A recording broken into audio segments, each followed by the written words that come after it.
Imagine a conference of birds. All kinds of birds, blue jays and parakeets and peacocks, fins and wrenches, all gathered around, discussing the bird orders of the day, bird successes and bird failures, when one of them notices something that's fluttered to the ground, a golden feather, something none of them had ever seen before. Not even the peacock had a golden feather. And this awakened this grand yearning in them, because they knew that this feather must belong to the mythological Simarca, a bird that lived 7 valleys and 7 mountains away. Now this bird was much like the phoenix, because he could ignite himself in flame, be scorched, reduced to ash, and then remerge, whole, complete, transformed. So the birds knew what they were being asked to do. They were called to adventure. They had to find this radiant being. They rose up into the sky as this magnificent flock, a colorful tapestry.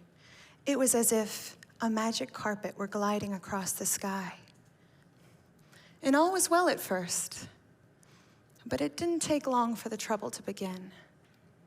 It got cold.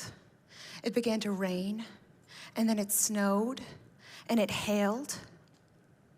And some of the birds said, oh, I don't know about this. I'm not even sure if we saw a golden feather. This all feels very silly now. I mean, we don't even know if the Simarca exist. So some of the birds broke away, but a delegation of birds remained, and they continued. And there were days where they got hungry, and their tummies rumbled, and oh, how they longed to eat. And some of the birds said, you know, my life before all this wasn't so bad. It was comfortable. Maybe this is silly. Maybe this isn't worth it. No, this isn't for me. And more of the birds broke away. The flock was getting smaller, but the flock continued. Finally, they encountered predators, and some of the birds were picked off. No small thing. And of the birds that remained, some of them said, whoa, life or death? That's where we are, we're at life or death? No, this can't possibly be that serious. No, this isn't for me. By the time the remaining birds actually made it to the mountain home of the Simarca, only 30 birds remained. But he welcomed them, and he was radiant. And he showed them his power. He ignited himself in flame. He was engulfed, scorched, reduced to ash, and then emerged, whole, complete, transformed. And oh, how they were in awe of him. He said, gather around, friends, gather around. And they did. And he said, look down at your breast feathers. And they looked. And he said, do you see it yet? And they noticed for the first time that each of them had their own golden feather, something none of them had ever noticed about themselves before. And they realized for the first time that they too were capable of total transformation. This is called the Conference of the Birds. This is a poem from a 12th century Persian poet named Farid Undin Attar. Yes, it's a poem. Yes, it's a story, but it's also a mythology. It is shrouded in mystery and in symbolism. And even if you've never heard this story before, you still fundamentally somehow understand it. This story will serve as the backdrop of my talk today, as I talk to you about the importance of personal mythology, collective and cultural mythology, and how these connect us. So let's begin with personal mythology. We each have many stories that describe who we are and why we are. There are many storylines. They are complex. They overlap, and there is contradiction.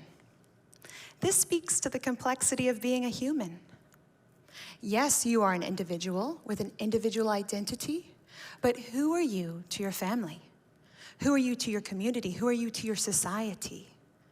All of these things inform your personal mythology. In my mind, what many of you are doing as college students, your choice to leave the comforts and the safety of your parents' home, your decision to decide how you would like to participate in the world, that is not unlike what the birds have done when they accepted the call to adventure, to meet the Simarca. You have decided to shed a psychology of submission and to step into your own personal self-responsibility as college students. You've decided to build an identity, an adult identity. Likewise, I think we can all relate to this experience of yearning that the birds felt, that there must be something greater beyond just this.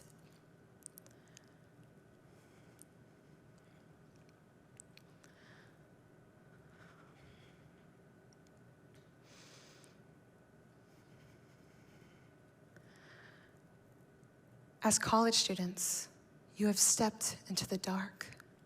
You have stepped into the unknown.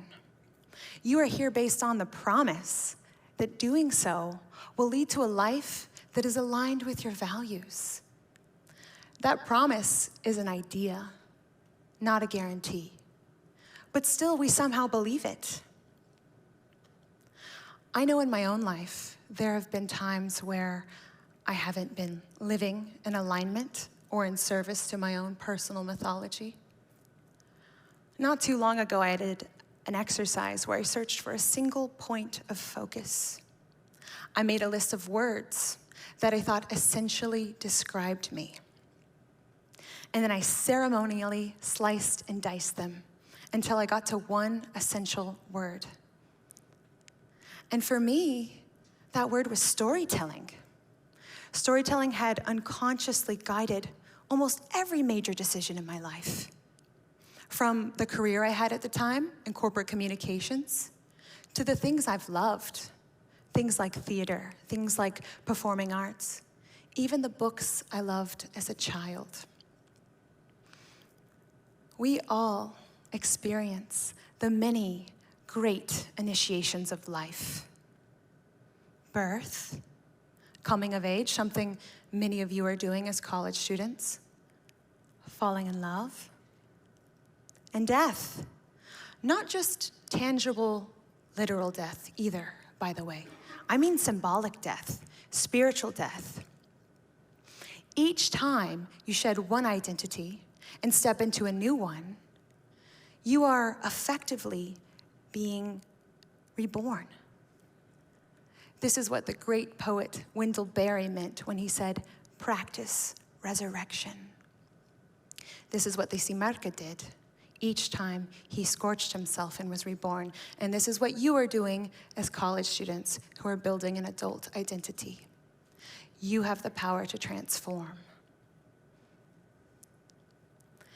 You will take comfort in knowing that your personal experiences are informed by and inform collective and universal stories. These come from folklore, fairy tales, oral traditions, poems, music. All of these things have universal themes, but they also speak to the time and place from which they originate. So, for example, in this story, in the Conference of the Birds, I told you it was written by a 12th century poet from Persia. He was also Sufi. He practiced Sufism. Sufism is a mystical tradition of Islam. So one of the themes of this story is this yearning for a connection with divinity, a yearning for enlightenment. Some of us may connect more closely with Western stories, perhaps the ancient Greeks, or the ancient Romans, or more recently, the Brothers Grimm, or even more recently, Disney. I bet each of us can sit here and imagine the Disney story that resonates most to us, the one that we care about, the one that we see ourselves in. I know for me, I happen to really enjoy The Lion King, and not just because the music is pretty good. The Lion King is essentially this story of a good king, a beneficent king, who falls to an evil king, his brother, and then the kingdom must be redeemed by the son. This story may sound familiar somehow, and also it was inspired by Shakespeare's story of Hamlet. One of the themes of this story is an essential Western theme, and that is the opposition between good and evil, and also the expectation that the rising generation will help resolve the sins of the past. We can look to these stories for wisdom across time and culture. They offer us guidance. As my talk comes to an end, I hope that I have piqued your curiosity about your personal stories and the collective stories for which you are a part. I hope you realize that you have the power to influence these stories as both the author and the subject, as long as you're aware of them.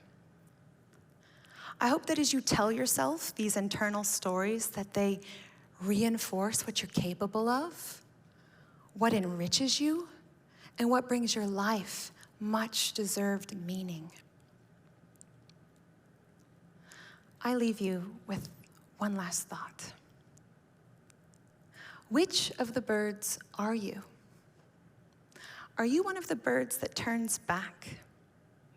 Or are you a bird who will accept the call to meet the radiant Simarga? And more importantly, do you see it? Do you see the golden feather that resides in you?